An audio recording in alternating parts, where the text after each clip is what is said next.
Hello friends, welcome to மக்கள் சேவை channel. இன்னைக்கு நம்ம ஒரு சூப்பரான இன்ஃபர்மேஷன் பற்றி தான் பார்க்க போகிறோம். அதாவது தமிழ்நாடு இன்ஜினியரிங் அட்மிஷனுக்கு நிறைய பேர் ஆன்லைன் மூலமாக அப்ளிகேஷன் போட்டிருப்பீங்க.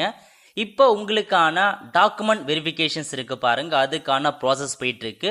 ஸோ ஆன்லைன் மூலமாக உங்களுக்கான சர்டிஃபிகேட் வெரிஃபை பண்ணிட்டாங்களா, அக்செப்ட் பண்ணிட்டாங்களா, ரிஜெக்ட் பண்ணிட்டான்றத எப்படி ஆன்லைன் மூலமாக செக் பண்ணுறதா இந்த வீடியோ பார்க்க போகிறோம். இந்த வீடியோ ஸ்கிப் பண்ணாம ஃபுல்லா பாருங்க. அது மட்டும் அல்ல, இந்த வீடியோ நிறைய பேருக்கு ஷேர் பண்ணுங்க. ஃபர்ஸ்ட் இந்த வெப்சைட் பண்ணிக்கோங்க.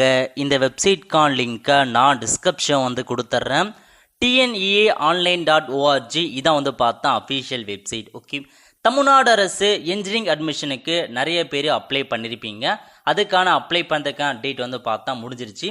இப்போ அடுத்த கட்டமாக உங்களுக்கான கவுன்சிலிங் நடைபெற போது கவுன்சிலிங்கான ஷெட்யூல் கொடுத்துருக்காங்க பாருங்க. அதாவது 12/6/2024 அன்னைக்கு உங்களுக்கான ரேண்டம் நம்பர் பார்த்தா ஜென்ரேட் பண்ணிட்டாங்க. அது குறித்து நம்ம சேனலில் வீடியோ போட்டிருக்கோம். அடுத்த கட்டமாக 13/6/2024 இருந்து 30/6/2024 வரைக்கும் உங்களுக்கான சர்டிஃபிகேட் வெரிஃபிகேஷன் ஆன்லைன் மூலமாக பார்ப்பாங்க.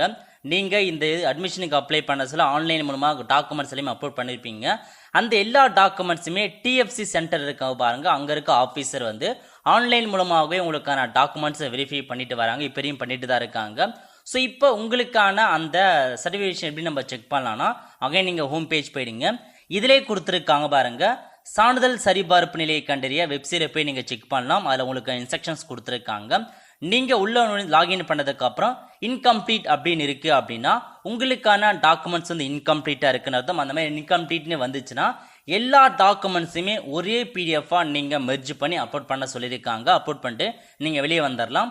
ஒருவேளை அப்லோட் நாட் கம்ப்ளீட்டட், அதுக்கப்புறம் upload status as not started அந்த மாதிரி வந்துச்சுன்னா அதுக்கும் நீங்க எல்லா டாக்குமெண்ட்ஸையுமே ஒரே பிடிஎஃபா அப்லோட் பண்ற மாதிரி இருக்கும் ஆன்லைன் மூலமாக. ஒருவேளை இன் ப்ராக்ரஸ் அப்படின்னு இருக்கு அப்படின்னா உங்க டாக்குமெண்ட்ஸ் பார்த்தா இன்னும் ப்ராசஸ் தான் இருக்கு, வெரிஃபை பண்ணலாம்னு அர்த்தம்.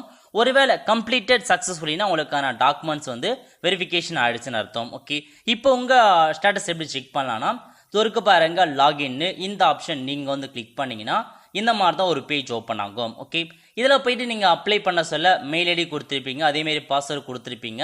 ரெண்டுமே என்டர் பண்ணிட்டு லாகின் அப்படின்ற ஆப்ஷன் நீங்கள் கிளிக் பண்ணீங்கன்னா இந்த மாதிரி தான் ஒரு டேஷ்போர்டு ஓப்பன் ஆகும். இதில் கொடுத்துருக்காங்க பாருங்க, வியூ அப்ளிகேஷன் ஸ்டேட்டஸ்னு இந்த ஆப்ஷன் நீங்கள் கிளிக் பண்ணீங்கன்னா இதில் உங்கள் நேம் என்ன, உங்களுடைய கம்யூனிட்டி என்ன எல்லாமே கொடுத்துருக்காங்க. ஸோ அப்படியே கீழே வந்தீங்கன்னா ரேண்டம் நம்பர் ஜென்ரேட் பண்ணிட்டாங்க பாருங்க. இதான் உங்களுக்கான ரேண்டம் நம்பர். அதுக்கு கீழே கொடுத்துருக்காங்க பாருங்க, சர்டிஃபிகேட் வெரிஃபிகேஷன் ஸ்டேட்டஸ்னு. இந்த ஸ்டேட்டஸுக்கு கீழே கம்ப்ளீட்டட் சக்சஸ்ஃபுல்லி அப்படின்னு இருக்குன்னா உங்களுடைய டாக்குமெண்டிகேஷன் பார்த்தா கம்ப்ளீட் ஆயிடுச்சு. ஸோ இந்த பிரச்சனை அர்த்தம். ஒருவேளை இந்த இடத்துல உங்களுக்கு இப்படி இருக்கு, இன் ப்ரோக்ரஸ் இருக்கு அப்படின்னா உங்க சர்டிஃபிகேஷன் இன்னும் பார்த்தா பண்ணாம இருக்காங்க, பட் விரைவில் பண்ணிடுவாங்க. இன் ப்ரோக்ரஸ் அப்படின்னு இருந்துச்சுன்னா இன்னமும் வெரிஃபிகேஷன் பண்ணாம இருக்காங்கன்னு தான் அர்த்தம். ஒருவேளை உங்களுக்கு சக்சஸ்ஃபுல்லி கம்ப்ளீட்டட்னா உங்களுக்கான சர்டிஃபிகேஷன் பார்த்தா கம்ப்ளீட் ஆயிடுச்சுன்னு அர்த்தம். இந்த மாதிரி இருக்கவங்களுக்கு பிரச்சனை இல்லை, ப்ரோக்ரஸ் இருக்குன்னா வெயிட் பண்ணுங்க, பண்ணிடுவாங்க. ஒருவேளை நாட் கம்ப்ளீட்னு இருக்கிறது பார்த்தா இன்கம்ப்ளீட் இருக்கு அந்த மாதிரி இருந்துச்சுன்னா நீங்க ஆன்லைன்ல இதே இடத்துல கீழே ஆப்ஷன்ஸ் கொடுத்துருப்பாங்க அப்லோட் பண்றதுக்கு. அதுல போயிட்டு உங்களுக்கான எல்லா டாக்குமெண்ட்ஸுமே நீங்க ஃபர்ஸ்ட் என்னென்ன அப்லோட் பண்ணீங்களோ அந்த எல்லா டாக்குமெண்ட்ஸுமே ஒரே பிடிஎஃபா நீங்க மெர்ஜ் பண்ணி அப்லோட் பண்ற மாதிரி இருக்கும். ஸோ இதான் உங்களுக்கான ஸ்டேட்டஸ். ஸோ கண்டிப்பா எல்லாருமே உங்களுக்கான ஸ்டேட்டஸ் செக் பண்ணிக்கோங்க. அது மட்டும் இல்லாம இந்த கவுன்சிலிங், இந்த இன்ஜினியரிங் அட்மிஷனுக்கு அப்ளை பண்ணவங்களுக்கும் தெரியப்படுத்துங்க. ஏன்னா அவங்களுக்கான ஸ்டேட்டஸ் என்னன்றதை அவங்க ஆன்லைன் மூலமா செக் பண்ணிப்பாங்க.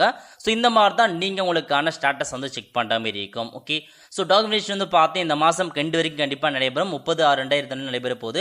அடுத்த கட்டமாக 10/7/2024 அன்னைக்கு உங்களுக்கான ரேங்க் லிஸ்ட் பார்த்தா ரிலீஸ் பண்றாங்க. வெப்சைட்ல நீங்க செக் பண்ணி பார்த்துக்கலாம். ஸோ 10/7/2024 ரேங்க் லிஸ்ட் கொடுக்குறாங்க. அதுக்கப்புறம் 11/7/2024 இருந்து 20/7/2024 வரைக்கும் ரேங்க் லிஸ்ட்ல ஏதாச்சும் மிஸ்டேக்கா இருக்கு அப்படின்னா உங்களுக்கான குறைகளை நீங்க தெரிவிக்கலாம். அதுக்கான டைமிங் கொடுத்துருக்காங்க. நெக்ஸ்ட் உங்களுக்கான கவுன்சிலிங் நடைபெற போது. ஸோ கவுன்சிலிங் பொறுத்த வரைக்கும் ஷெட்யூல் கவுன்சிலிங் தேதி உங்களுக்கு பின்னர் அறிவிப்பாங்க. ஓகே, ஸோ இதான் உங்களுக்கான இன்ஃபர்மேஷன். ஸோ இப்போதைக்கு சர்வே வெரிஃபிகேஷன் பார்த்தா போயிட்டு இருக்கு. ஸோ ஸ்டேட்டஸ் செக் பண்ணிட்டு இன்கம்ப்ளீட்னா திரும்ப டாக்குமெண்ட் அப்லோட் பண்ண பாருங்க. கம்ப்ளீட்னா பிரச்சனை இல்லை, ப்ரோக்ரஸ்னா வெயிட் பண்ணி செக் பண்ணுங்க, உங்களுக்கு அப்லோட் பண்ணிடுவாங்க. ஆல் ஃப்ரெண்ட்ஸ், ஸோ இதான் உங்களுக்கான இன்ஃபர்மேஷன். கண்டிப்பாக இந்த பிடிச்சாங்க செலக்ட் பண்ணுங்க. அது மட்டும் அல்ல, இந்த வீடியோ நிறைய பேருக்கு ஷேர் பண்ணுங்க. அடுத்த ஒரு நல்ல சந்திப்போம். நன்றி, வணக்கம்.